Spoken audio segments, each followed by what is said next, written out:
In a small, forgotten town surrounded by ancient oak trees and silent dirt roads, there stood a house no one dared to enter. People didn't say it was haunted. They said it was waiting. Waiting for someone. Waiting for me. I never understood why my mother always warned me to stay away from that old house. She never explained it. She just said, "Some places remember," and her voice would tremble slightly, as if the words carried a weight she wished she could forget. Years went by. I grew up, moved to the city, drowned myself in work, noise, and endless routines. My childhood town became nothing more than a faded memory. Until one day, a letter arrived. No name, no return address, just one sentence, written in shaky handwriting: "It's time to come home." I tried to ignore the cold shiver that ran through me, but a strange familiarity pulled at my chest, like a memory begging to be remembered. And so, without fully knowing why, I drove back to the town I had left behind. When I arrived, everything felt heavier. The air, the silence, even the sunlight seemed dimmer. I walked past the old shops, past rusted mailboxes, and toward the house that had lived in the corner of my childhood nightmares.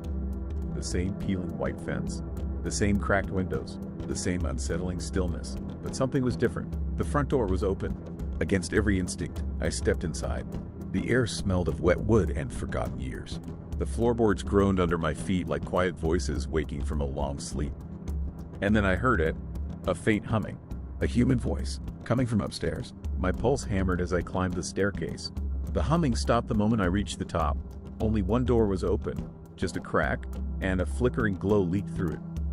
I pushed it gently, and the room inside made my breath catch. It was a small bedroom, child-sized, and the walls were covered in photos. Photos of me, as a child, playing in the yard, sleeping in my old room, standing outside this very house. Pictures I had never seen in my life. In the corner sat an old tape recorder. My hand trembled as I pressed play. My mother's voice came through, weak, distorted, and filled with fear. "If you're hearing this, you came back. I'm sorry. I tried to protect you. The house remembers." I felt the room closing in on me. Memories started swirling, blurry, confusing, but sharp enough to hurt. And then I saw it, a memory my mind had buried for decades. I saw myself playing in front of the house. I saw a man standing near the fence, smiling in a way that made my stomach twist. And I saw my mother, running, terrified, grabbing me, screaming at the man to stay away.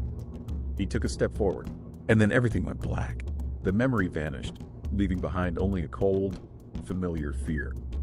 I lifted my eyes to the photos again, and suddenly I noticed something horrifying. In many of the pictures, the man was there, sometimes behind a tree, sometimes standing at the fence, sometimes closer, too close, watching me.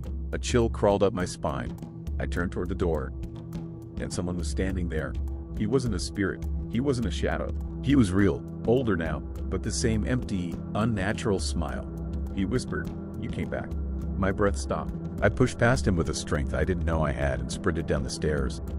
I didn't look back. I burst out of the house, into the night, into my car, and drove as fast as I could. I didn't stop for miles. When I finally pulled over on the side of a long, empty road, my hands were shaking too badly to hold the steering wheel. My phone buzzed. A message from an unknown number. It said, "You can't run from a place that remembers." I never returned to that town. Never told anyone what happened. But sometimes, even now, when I'm alone at night, I feel the same strange sensation from my childhood. That someone is standing just beyond the edge of the light, watching, waiting, and I know the house is still there, remembering me, waiting for me to come home.